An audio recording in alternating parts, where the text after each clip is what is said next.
하나님께서 여호수아에게 모세를 이어 사명을 맡기는 장면입니다. 여호수아서 1장 5절 6절 말씀 320페이지가 되겠습니다. 내 평생에 너를 능히 대적할 자가 없으리니 내가 모세와 함께 있었던 것 같이 그와 함께 있을 것임이니라. 내가 너를 떠나지 아니하며 버리지 아니하리니 강하고 담대하라. 너는 내가 그들의 조상에게 맹세하여 그들에게 주리라 한 땅을 이 백성에게 차지하게 하리라. 아멘. 여호수아서 1장 5절 6절 말씀을 가지고 강하고 담대하라 라는 제목으로 하나님 말씀 증거하겠습니다. 우리는 이 세상에 살아가면서 많은 챌린지를 겪습니다. 그래서 우리 앞에 어떤 일이 닥칠는지, 또는 무슨 병이 올는지, 또는 우리가 무슨 일을 만날는지에 대해서 하나님을 의지하고 믿음으로 살아가야 함에도 불구하고 때로는 두려워지고 때로는 그 짐이 무거워서 허덕일 때가 있을 줄로 압니다. 이렇게 두려워 떠는 인생의 연약한 모습을 향해서 하나님께서 오늘 우리에게 주시는 귀한 말씀이 세 가지가 있습니다. 오늘 이 본문 말씀은 모세를 이어서 이스라엘의 지도자가 되어 젖과 꿀이 흐르는 가나안 땅으로 들어가야 할 귀한 사명을 감당하는 그러한 여호수아를 능력 주어 세우는 그러한 장면입니다. 모세가 누굽니까? 구약에서 가장 영향력이 있었던 사람 중에 하나가 모세가 아니겠습니까? 이 때문에 모세의 리더력과 또 리더십과 또 모든 것들이 하나님이 함께 해주신 그러한 일들을 옆에서 보아왔던 여호수아는 우리의 강력한 지도자였던 모세와 함께라면 모든 것을 할 수 있을 것 같은데 그 모세를 하나님이 젖과 꿀이 흐르는 땅에 못 들어가게 했고 죽어버렸습니다. 그래서 느보산 꼭대기에 가면 요르단 땅에 느보산이 있습니다. 그 느보산 꼭대기에 교회가 세워져 있고 거기에 전망대가 있는데 전망대에서 이렇게 표시를 해놨어요. 그래서 여기는 사해바다가 눈에 보이고 또 똑바로 보면은 베들레헴이 이 산 너머에는 베들레헴이 있다. 또 예루살렘이 있다. 이렇게 표시를 해놨습니다. 거기가 보이는 장면에서 모세는 들어가지 못한다. 하나님이 그렇게 말씀해 주셨습니다. 그리고는 여호수아를 세워서 여호수아야 네가 이스라엘 백성을 이끌고 들어가라. 네가 발로 받는 그곳을 다 내가 너희에게 주리라. 하나님이 약속하신 땅을 너희에게 주리라 라고 했습니다. 그러면서 우리가 읽지는 않았지만 강하고 극히 담대하라는 말씀을 여러 번 해주시는 것을 볼 수가 있습니다. 그리고 그 일을 위해서 하나님의 말씀, 그 말씀을 적극적으로 의지하고 그 말씀만 붙잡으면 들어갈 수 있다. 그렇게 말씀해 주는 여호수아서의 말씀입니다. 이 여호수아의 그 심정과 같이 모세의 큰 지도자가 없는 상태에서 그 무거운 짐이 제게 입혀졌을 때 막상 떠나려고 할 때에 정말 인간을 돌아보면 나는 모세보다도 부족한 사람이고 나는 큰 지도력이 없는 것 같고 여러 가지로 약해지고 두려워 떨고 있는 자에게 하나님께서 주시는 세 가지 말씀이 오늘 5절에 다 나옵니다. 첫 번째로 보면 내 평생에 너를 능히 대적할 자가 없을 것이다. 큰 선언을 해줍니다. 대적할 자가 없다. 다 같이 한번 따라해 봅시다. 대적할 자가 없다. 대적할 자가 없다. 하나님이 말씀해 주시는 거 아니겠습니까? 네 평생에 너를 능히 대적할 자가 없으리니 그랬습니다. 자, 이 장면이 신명기에도 나오거든요. 이 신명기 말씀에도 보면 7장 1절 2절에 보면 네 하나님 여호와께서 너를 인도하서 네가 가서 차지할 땅으로 들이시고 네 앞에서 여러 민족 헷 족속과 기르기스 족속과 아모리 족속과 가나안 족속과 브리스 족속과 히위 족속과 여부스 족속 7개의 족속을 이야기합니다. 7부족. 너보다 많고 힘이 센 7족속을 쫓아내실 때에 네 하나님 여호와께서 그들을 네게 넘겨 네게 치게 하시리니 그때에 너는 그들을 진멸할 것이니라. 그렇게 말씀해 주십니다. 이스라엘 백성들이 출애굽하여 광야를 40년 동안 있다가 이제 적의 고지가 바로 저기입니다. 가나안 땅에 들어가서 그들을 진멸하고 하나님이 다 쫓아내실 것이다. 정복해라.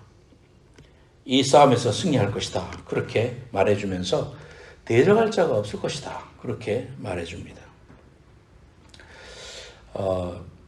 그 가나안 정복을 하는 이러한 장면들을 여러분들이 성경을 이제 여러 번 읽었으니까 보면은 왜 하나님이 여리고 그 안에 있는 그 가나안 족속들을 그냥 다 나가라, 그냥 다 쫓아내면 될 텐데 왜 그렇게 진멸하라고 하셨을까? 애들까지 다 진멸해버리라, 다 죽여버리라. 그렇게 말씀하신 건 좀 잔인하시다. 그런 생각이 들 수가 있죠. 우리 생각으로 해보면. 이렇게 창세기에도 그렇고 너는 정복하라, 다스리라 했던 이런 말씀을 보고 기독교에서도 그 말씀을 잘못 적용을 해서 십자군 전쟁이 생겼습니다. 그렇게 십자군들이 그들이 출발을 해서 그 십자가를 앞에 들고 이제 나아가서 이슬람 세력을 무너뜨리고 다시 예루살렘을 회복하는 그러한 전쟁을 할 때도 이 말씀을 인용했습니다. 다스리고 정복하고 이제 저것은 우리의 밥이다 하면서 들어가서 정복했습니다. 역사적으로 보면은 이러한 그 십자군 전쟁이 결국 우리가 역사를 잘 아니까요. 결국은 인간의 욕심과 죄악으로 문든 그러한 잘못된 전쟁이었음을 알 수 있습니다. 그래서 하나님께서 십자군 전쟁이 실패했고 그러한 것들을 회복했던 모든 땅들이 다 지금은 거의 이슬람 세력에 의해서 다시 정복되고 말았다. 이런 사실들을 보더라도 이러한 것들을 우리가 그 시대적으로 잘못 적용하고 또 정복하고 또 다스리고 이러한 것들이 잘못된 신학의 해석이었다라는 사실을 우리가 보게 됩니다. 2차 세계대전에 유대인을 학살할 때에 독일이 그렇게 했잖아요. 독일 안에 수많은 교회들이 있었잖아요. 그 사람들은 어떻게 기도했을까? 그렇게 사람을 잔인하게 죽이는 그러한 그 사실들을 보면서 교회들이 반성하지 않고 그거에 대해서 방관하고 그렇게 했지 않았는가 그런 생각을 해봅니다. 또한 1992년에서 95년간 자행된 유고 내전이 있었는데 보스니아 무슬림 인종 청소를 했습니다. 그때 세르비아계의 종교는 그리스도 정교회였습니다. 그리고 카톨릭이었습니다.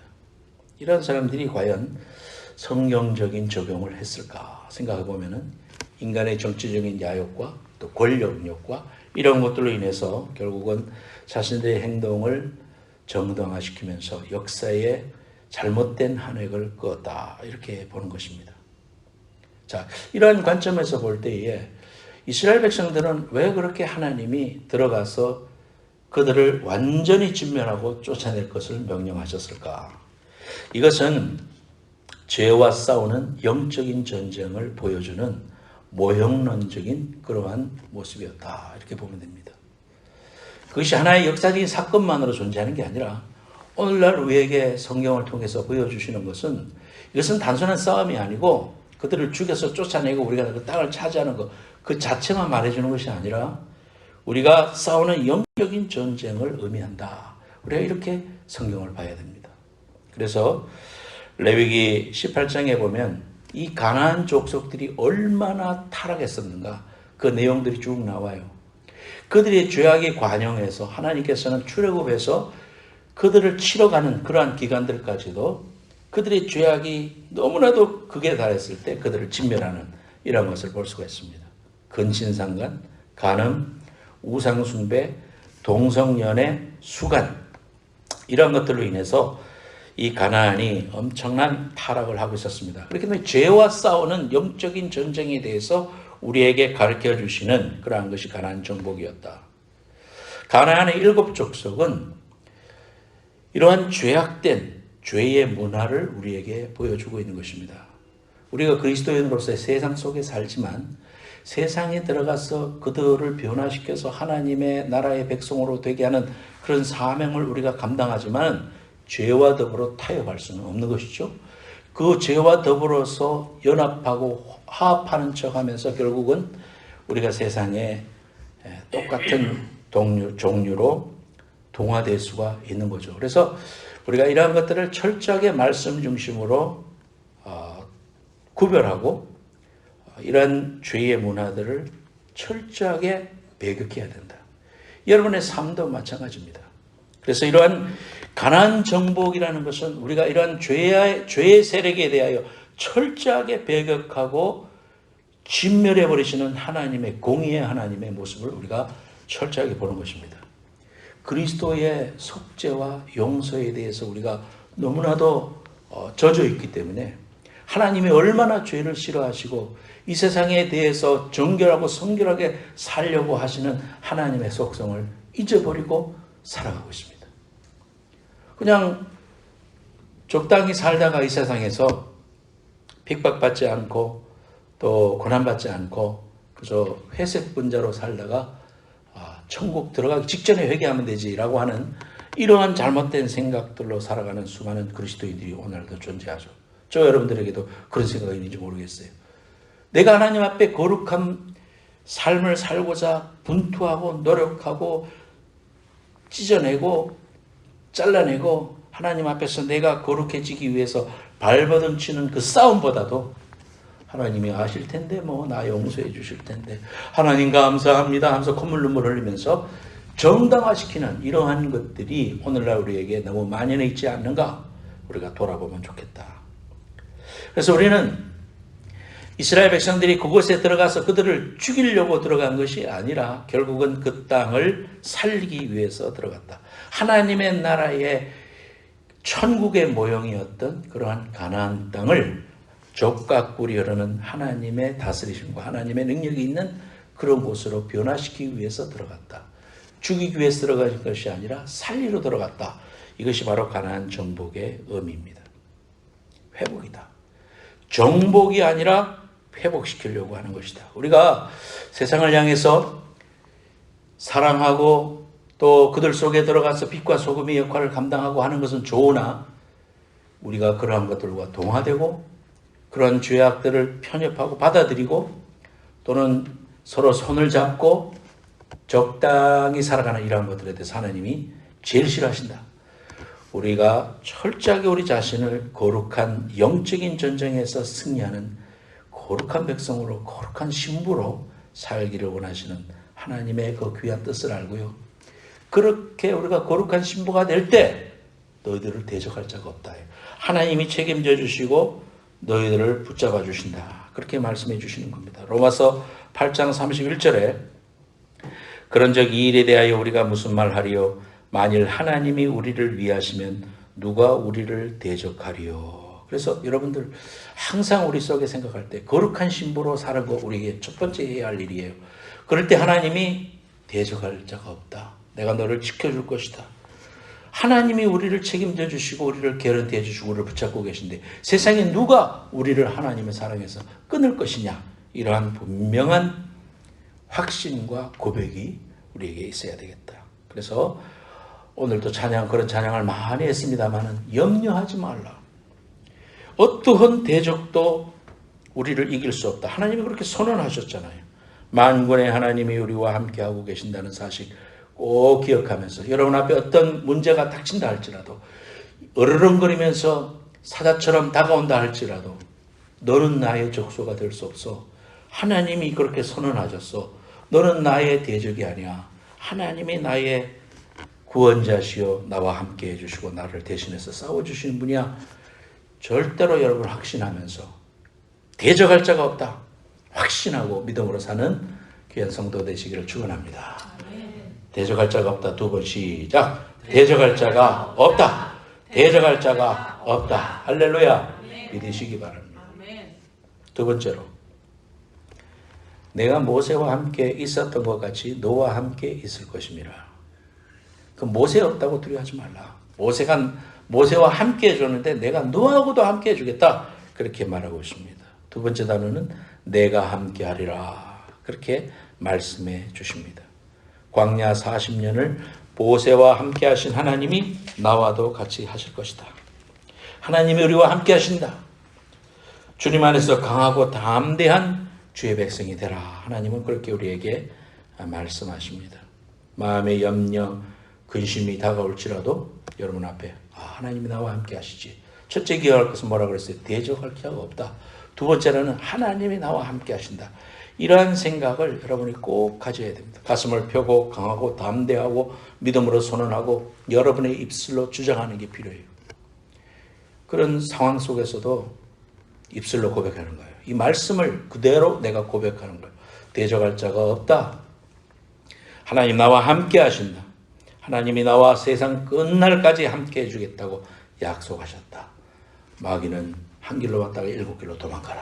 너는 이미 실패하였다. 이러면서 여러분의 약해지는 마음, 실망하고자 하는 마음, 연약해지고자 하는 마음 앞에 하나님의 말씀으로 선포해버려요.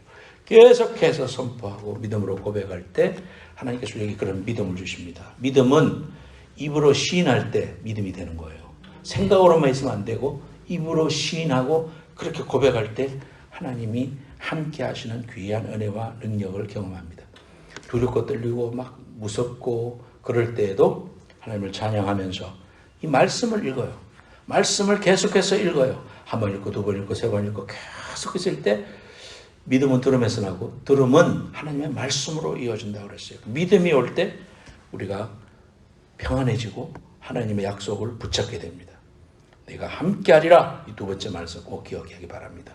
세 번째로 따라합시다. 강하고 담대하라. 강하고 담대하라. 1장 5절 마지막에 보면 내가 너를 떠나지 아니하며 버리지 아니하리니 강하고 담대하라. 그래서 이 땅을 차지하게 하리라. 6절에도 그렇게 말하고 있습니다. 그러니까 강하고 담대하라 그랬습니다. 야곱이 속이는 자잖아요. 형의 장자권을 가로채고 대신 장자의 축복을 받고 난 다음에 형 에서가 죽이려 한다는 사실을 알고 엄마가 야, 너 외삼촌한테 피신해라 해가지고 외삼촌 집으로 피신해 가라고 보냅니다. 브엘세바로부터 거기까지 밧다나람까지는 약 800km입니다. 서울 부산 거리 2배 정도 되는 그 먼 거리를 뭐 KTX 타고 갈 수도 있는 것도 아니고 비행기 타고 갈 수도 있는 것도 아니고요. 걸어서 개나리 벗짐을 짊어지고 걸어서 가는 그 광야길입니다. 광야길 춥고 덥고 또 전갈 있고 뭐 뱀이 있고 이런 곳에 갈 때 얼마나 힘들었겠습니까? 힘들고 어려운 상황 속에서 광야길을 지날 때 밤에는 짐승이 울고 낮에는 해론에서 뜨거워서 목이 타고 정처 없이 끝이 보이지 않는 길을 가고 있는 야곱을 생각해 보십시오. 얼마나 마음이 힘들겠습니까? 과연 내가 돌아올 수 있을까? 우리 외삼촌이 나를 반가이 맞이해 줄까? 내가 가다가 죽는 거 아니야? 가다가 내가 어떻게 되는 거 아니야? 건강이 상하는 거 아니야? 막 온갖 생각이 힘들 때 창세기 28장 15절에 보면 이 야곱에게 약속을 해주십니다. 내가 너와 함께 있어 네가 어디로 가든지 너를 지키며 너를 이끌어 이 땅으로 돌아오게 할지라 내가 네게 허락한 것을 다 이루기까지 너를 떠나지 아니하리라 하신지라 그랬습니다. 여러분과 함께 하신 그 하나님은 절대 떠나지 않는다고 말씀을 통해서 약속해 주셨어요. 우리의 필링은 하나님 저 멀리 계신 것 같아요. 나를 이제 다시는 안 돌아보시는 것 같고 내 기도도 안 들으시는 것 같고 때로는 적막하고 막막하고 그냥 나 혼자 아이솔레이션 돼가지고 그렇게 있을 때도 느껴질 때 있어요. 그건 느낌입니다. 그건 우리의 필링입니다. 우리는 하나님의 말씀, 팩트, the word, 하나님의 말씀을 의지해야 됩니다. 그 하나님이 세상 끝날까지 내가 영원히 너와 함께 있으리라고 마태복음 28장에도 말씀해 주셨고요. 또 임마누엘의 하나님으로 우리에게 하나님의 속성이 그런 분이라고 말씀해 주셨고요. 그것이 그냥 도매금으로 내 사랑하는 자들에게 약속하노라 이렇게 말씀하신 게 아니고 여러분이 하나님을 믿고 구원받아 하나님의 자녀가 되었을 때에 상주나 이렇게 personally 여러분들이 예수님을 personally 받아들였잖아요. 예수님을 나의 구주나 하나님을 영접했잖아요. 그런 것처럼 하나님도 여러분을 personally 한 사람 한 사람 다 기억하시면서 여러분에게 말씀하고 계신다는 사실을 한시도 잊으면 안 됩니다. 그분은 인격이십니다. 그분은 지금도 살아계시고 나와 함께 하시고 그 약속 한 번 하신 약속을 끝까지 지키시는 하나님이십니다. 그래서 절망의 상황에 처한다고 할지라도 하나님은 절대로 우리를 떠나지 않는다 그랬습니다. 제가 여러분 전도 훈련시킬 때에 악수하는 거 가르쳤죠. 악수를 이렇게 하면 서로 그냥 내가 붙잡으면은 서로 이렇게 악수를 했을 때 놔봐라 넣으면 떨어지잖아요. 이건 내가 예수님을 믿은 거예요. 그런데 하나님 내가 너를 택한 것이다. 네가 나를 택한 게 아니고 내가 너를 택했다. 나를 먼저 손목을 잡아주셨잖아요. 나도 나의 구주 나의 하나님을 이렇게 영접했을 때 내가 하나님 앞에 성령 충만해서 하나님이 내 안에 있고 내가 하나님 안에 있어 기도 응답도 받고 축복을 받습니다. 그러나 항상 우리가 성령 충만하지 못할 때도 있잖아요. 죄를 범하기도 하고 또 근심이 오고 염려가 왔을 때 내가 하나님을 놓습니다. 그러나 하나님의 관계, 릴레이션십은 절대로 떠나지 않는다. 말씀을 통해서 내가 과연 너희를 떠나지 아니하리라 말씀해 주셨잖아요. 세상 끝날까지 함께 해주셨다 했잖아요. 그런데 나는 느껴질 때 하나님을 떠난 것 같아. 하나님이 내 기도 안 들어주는 것 같아. 그저 내게서 멀리 계신 것 같아요. 그때 우리가 죄를 자백하고 하나님 앞에 회개하고 돌아서면 다시 릴레이션십과 펠로십이 연결돼가지고 절대로 이 릴레이션십은 떨어지지 아니하고 펠로십이 회복될 때 하나님 나와 함께 계셨네. 그것을 다시 깨닫고 감사하고 성령 충만할 수 있다는 거예요. 이것이 우리가 꼭 기억해야 될 사실입니다. 하나님은 절대로 떠나지 아니하신다. 내가 너를 떠나지 아니하고 내가 너를 버리지 아니하리라. 그러니까 강하고 담대하라. 그렇게 말씀해 주셨잖아요. 온 세상 날 버려도 주 예수 안 버려. 주께서 나와 함께 해주신다고 그랬어요. 너 근심 걱정하도 괴로운 일 당해도 걱정 말아라 주 너를 지키리. 허공에 뜬 소리가 아니야. 하나님의 약속이에요. 여러분들 꼭 이 사실을 기억해야 됩니다. 신명기 31장 6절에 너희는 강하고 담대하라 두려워하지 말라 그들 앞에서 떨지 말라 이는 내 하나님 여호와 그가 너와 함께 가시며 결코 너를 떠나지 아니하시며 버리지 아니하실 것임이라 그랬습니다. 생명의 삶 2월호에 세상을 이기는 힘이라고 안희몽 목사님이 쓰신 내용입니다. 마르틴 루터가 종교개혁에 기치를 내걸 당시 그는 극심한 두려움에 떨 수밖에 없었습니다. 그가 맞서야 할 상대는 한 사람의 힘으로 감당할 수 없는 절대 권력이었기 때문입니다. 상대가 되지 않는 그 싸움에서 실제로 그는 거의 무너질 뻔했습니다. 생각해 보십시오. 당시 그의 주장은 거의 1000년이나 변하지 않고 유지되던 사회, 정치, 문화를 전반적으로 뒤집어버리는 혁명 자체였습니다.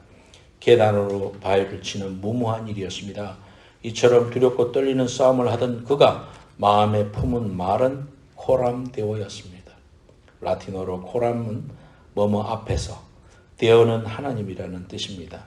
루터는 사람을 의식하지 않고 하나님을 의식하며 싸웠습니다. 그래서 오직 믿음으로 구원을 얻는다는 진리를 담대히 선포할 수 있었습니다. 자신이 처한 상황이나 환경을 보고 낙심하지 않는 사람, 하나님만 의식하며 하나님 앞에서 살기를 결단한 한 사람을 통해서 수많은 영혼이 구원에 이르게 됩니다. 세상에 휘둘리지 않고 오직 하나님만 의지하며 나아가기로 결단하십시오. 하나님 앞에서 살기라는 영적 전쟁에서 패배하면 인생의 싸움에서도 집니다. 하나님 앞에서 살아가는 한 사람이 이 땅에 회복을 가져올 희망입니다. 기도하겠습니다. 하나님, 아무리 으르렁거리는 악한 세력이 또는 세상의 힘든 일이 우리를 엄습한다 할지라도 너를 대적할 자가 없다. 내가 너와 함께 할 것이다. 너를 결코 버리지 아니할 것이다. 그러니까 강하고 담대하라. 오늘 이 말씀 꼭 기억하고 승리하는 믿음의 백성 다 될 수 있도록 축복해 주옵소서. 예수님의 이름으로 감사하며 기도드립니다. 아멘.